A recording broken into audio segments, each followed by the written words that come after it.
Thank you, Commander Edwards. I appreciate the opportunity to come here today and share with all those who are in attendance the proclamation that I declared at our council meeting last Monday night.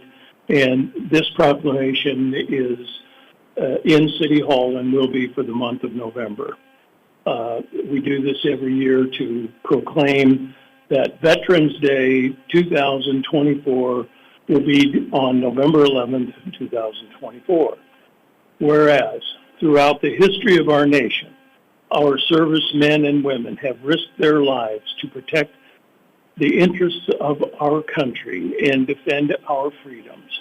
And citizens throughout the city of Monmouth and the United States live in freedom because of the contributions and sacrifices made by those who have served and by those who continue to serve. And whereas these sacrifices are also made by the family members who support the men and women who preserve the liberties that enrich both this nation and the city of Monmouth. And on this Veterans Day, the citizens of Monmouth remember that we are forever indebted to the service members who have fought and died in defense of our country. And as we reflect upon the enormous contributions made to our city as well as our nation by our fallen heroes, we also pay tribute to the new generation who have chosen to serve in the United States Armed Forces and remain committed to sustaining the legacy of unyielding patriotism. Now, Rod Davies, Mayor of the City of Monmouth, do hereby recognize November 11th, 2024 as Veterans Day in the City of Monmouth and ask all of our citizens to join me in observance of Veterans Day 2024. Thank you, Commander. Thank you. Appreciate it. Oh, thank you very much. Yeah. Thank you very much, Mayor Davies.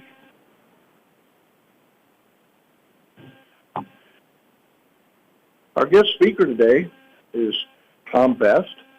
He's a retired teacher who taught in the Monmouth and then the Monmouth-Roseville School District from 1983 to 2016. He's involved with the Kiwanis, the Buchanan Center for the Arts, the Great Nicola Magic Fest, and the School District's Hall of Achievement, the Warren County Retired Teachers, Jameson Center Tutoring Program, and the Faith Presbyterian Church here in Monmouth. You can see he's deeply committed to the well-being of our community and has expressed his pleasure to be here today to speak with you about the importance of Veterans Day. Please welcome Mr. Tom Best.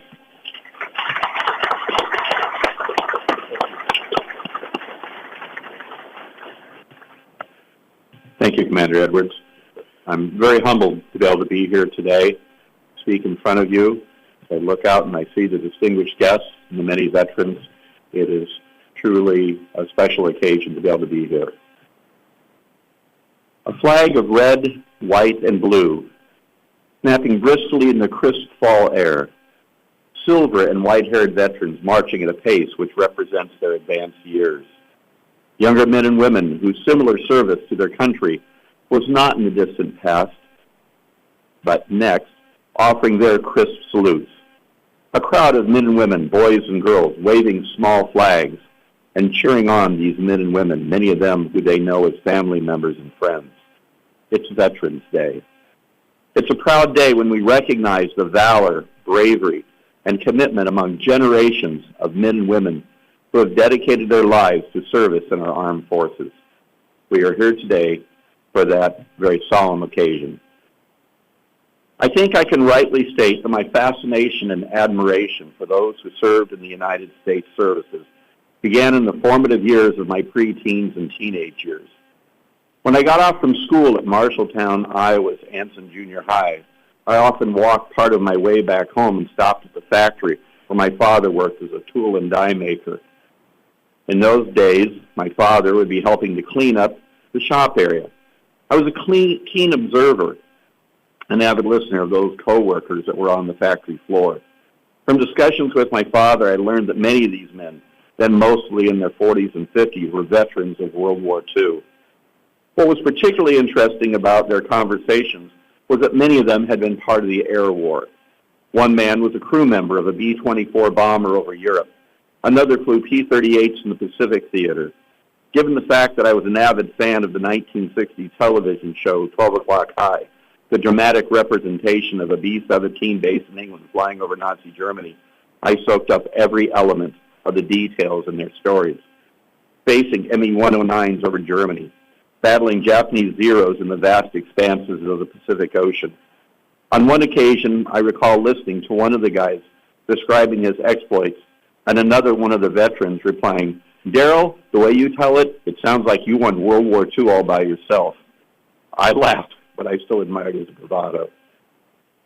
For over 40 years after graduating from the University of Northern Iowa, I was afforded the special opportunity to share my love of history with students. First in Iowa, and then from 1983 to 2016, I taught 7th grade social studies in the Monmouth and then the Monmouth-Roseville School District. At Monmouth College, I also had the privilege of teaching night courses on the Civil War, Abraham Lincoln, and a preparatory course for those in training for secondary social studies teachers. Steeped in the deep fascination of the stories of the veterans from the time period of the French and Indian War to modern conflicts around the globe, I forever sought to accurately and compellingly share their stories and the impact of these men and women serving our nation. Today, I want to share a few of the stories. The first accounts relate to the Civil War, the history that I know best. The final account will pertain to World War II. My first narrative is about a soldier who was not of a typical age of the group that were the majority of the Civil War soldiers. Unlike 80% of the men who went off to serve, that being in the 18 to 25-year-old age range, this Warren County farmer was 41 years old when he enlisted as a private in 1862. At the time, he was a well-established farmer with 160 acres of land. He grew corn, wheat, and potatoes. He tended to his cattle and sheep while also producing butter and honey for local sale. He was recently remarried following the death of his first wife. He and his new wife and their daughter now lived in a home on a farm in Spring Grove Township, just north of Monmouth. His name was Mitchell Thompson. He stood at a typical height of a Civil War soldier, 5'9". His photograph illustrates how he possessed a dark complexion and forever a look of self-confidence. Between 1862 and the summer of 1864, he was a member of the 83rd Illinois Infantry, the regiment that would possess the highest number of men from Warren County. In 1864, they were stationed in a region along the Kentucky and Tennessee border. Their current role was overseeing the safety of travel and communication in this region of the upland South. In the letters which Thompson wrote back to his wife, Eliza, he penned mostly of the common interests and concerns of the soldier.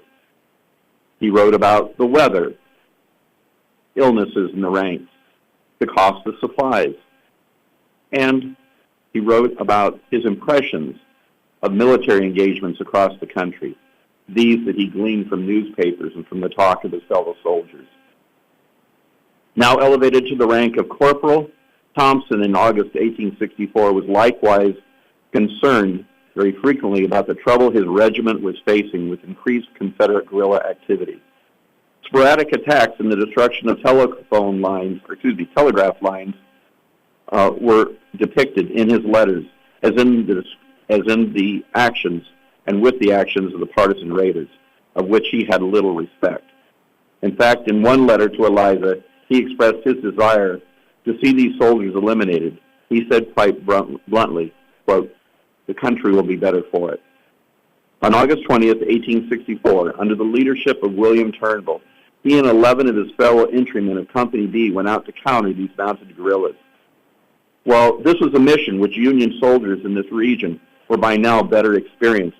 Thompson and his fellow Illinoisans were still fearful of the risks and the potential for death, and soon the danger they feared commenced. With the Confederates secreted in the timber, as the post-action report described, Turnbull's men were ambushed. As the report of August 25th reported, Mitchell Thompson was rode upon by a rebel. He got behind a tree and was running around to load his gun when the rebel came running after him and shot him. He received a shot to his left side and to his face. His head and his face also showed signs of cuts and bruises. Such abuse was typical of what happened to the other 7 men from Turnbull's party who died that day. Their bodies were recovered and returned to Warren County, where by mid-September they were buried in several rural cemeteries located across multiple townships. Thompson's white grave marker stands in the thick prairie grasses of Spring Grove Township. His letters to his wife, always entitled Dear Eliza, was saved by the family. The transcripts of their illuminating correspondence are preserved in the book of that same opening greeting. A copy of the collection of those letters is now preserved in the Monmouth College archives. To further enrich the meaning of this tragic tale, one of the soldiers in the detachment that was wounded but survived was Marion Morrison. He lived the rest of his life in the area and was buried in Little York Cemetery. For Hollywood and the movie industry's sake, it was good that he survived this vicious assault of August 20th, 1864. Morrison was the namesake and the grandfather of one of our most famous future screen stars, Marion Robert Morrison. He changed his name when he began work in Hollywood. You know him better as John Wayne. Next, allow me to briefly share 2 narratives of 2 soldiers who hailed from Monmouth College and both won the Congressional Medal of Honor. The first, James Duncan, 18 years old in 1863, was a student in Monmouth College's preparatory department for incoming youth. Just a little more than 6 months after entering Monmouth College, he left to serve as an ordinary seaman in the U.S. Navy on our western waterways. Assigned to the USS Heinemann, a retrofitted ironclad steamboat, Duncan was part of the Union's 1864 Red River Valley campaign. The current goal of the Union Army and Inland Navy was to separate the manpower and resources of Texas from the rest of the Confederacy. On March 2nd, when the Heinemann was operating near Harrisonburg, Louisiana, Duncan's armed boat came under intense fire. A flaming shell wrapped in cloth landed on the deck. Duncan, realizing the danger should the shell explode, seized the artillery round and tossed it overboard. Nevertheless, the shell exploded just beyond the deck, the percussion shattering Duncan's right eardrum. Despite his wound, his bravery was certainly noted, and noted for the fact that he saved not only his own life, but that of his many fellow sailors. George Palmer was the other worthy recipient of this worthy honor and medal. 20 years old in 1861, he left Monmouth College and enlisted as a bugler in his father's cavalry unit, the 1st Illinois, a unit with a collection of local men. On September 20th, his unit was thrust into combat against Confederate forces at Lexington, Missouri. A house, which the Union forces had been using as a hospital, had been captured. The Confederates were now using the hospital and wounded men as a shield from which they could direct fire against Union forces. Knowing the importance of the position, Palmer joined 2 companies of infantry and charged the house. Reaching the structure, no one appeared brave enough to charge up through the house and take out a nest of snipers on the upper floor. From Palmer's own account, he described his actions, quote, "I ran forward and jumped onto the 2nd step of the stairs and turned to the men and said, 'If you follow me, I will lead you. We must drive them out.' They cheered and came forward like dear brave men that they were, and on they went with a yell and a rush." With Palmer in front, the 2nd floor of the home was recaptured, along with the wounded Union soldiers. Such heroism earned Palmer his well-deserved honor. Such accounts in the midst of our most destructive and consequential conflict in American history should never be forgotten. While these men's exploits are highly commendable, we know that time and time again during future conflicts, from the Spanish-American War, our world wars, to more recent engagements ranging from Korea and Vietnam to conflicts around the globe, men, and more recently many more women, have likewise acted in the bravest and most honorable manners of combat. Certainly, you can read aloud and see such bravery in the actions of a statue that stands on the Warren County Courthouse grounds.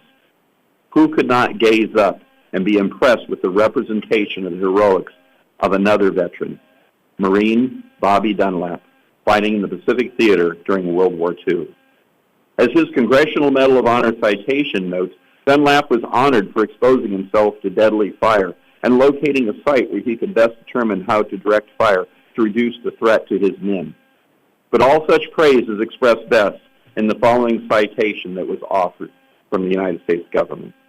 And I read, "For conspicuous gallantry and intrepidity, at the risk of his own life and beyond the call of duty as commanding officer of Company C, 1st Battalion, 26th Marines, 5th Marine Division, in action against enemy Japanese forces during the seizure of Iwo Jima in the Volcano Islands on the 20th and 21st of February 1945.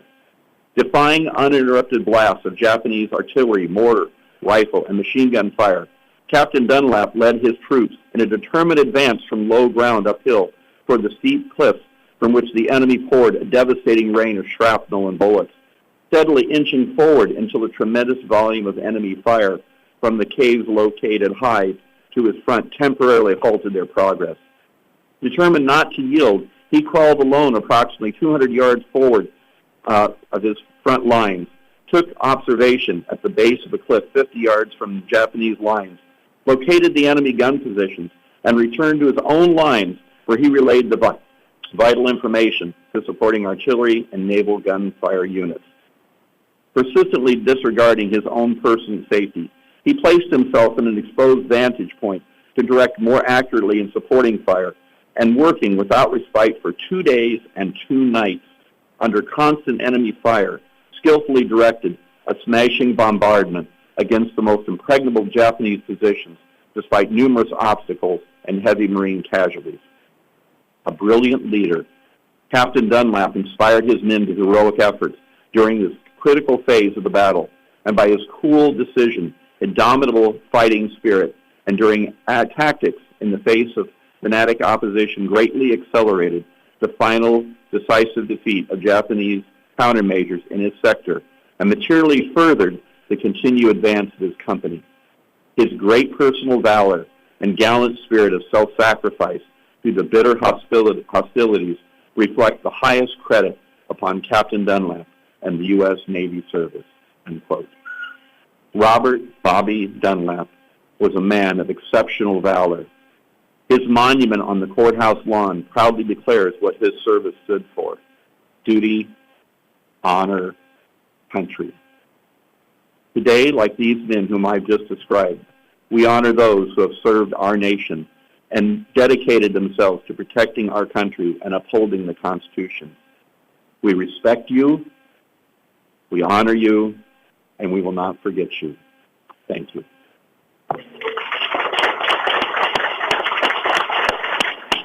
Thank you very much.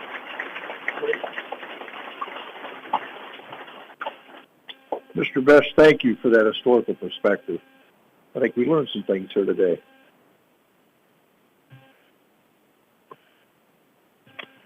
At this time, I'm going to ask Dick Clark to come forward, Vice Commander.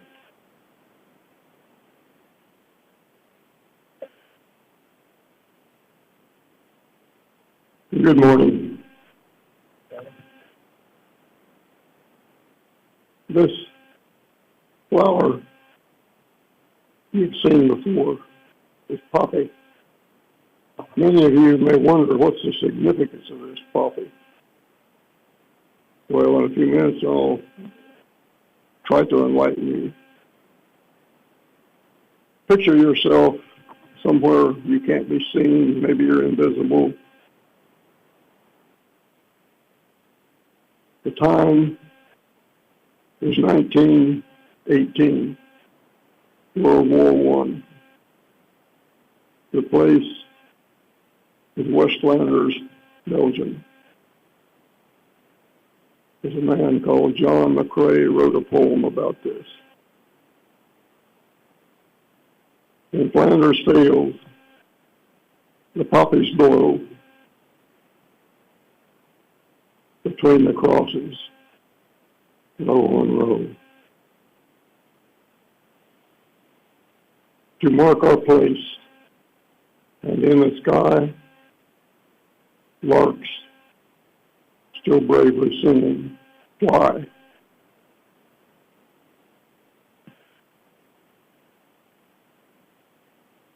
That mark our place. Scarce heard these larks among the guns below. We are the dead Short days ago we lived, felt dawn, saw sunset glow, loved and were loved, and now we lie in Flanders fields. Take up our quarrel with the foe. To you, with failing hands, we throw the torch. It be yours to hold up high. If you break faith with us who die, we shall not sleep when poppies grow in Flanders fields. There you have it.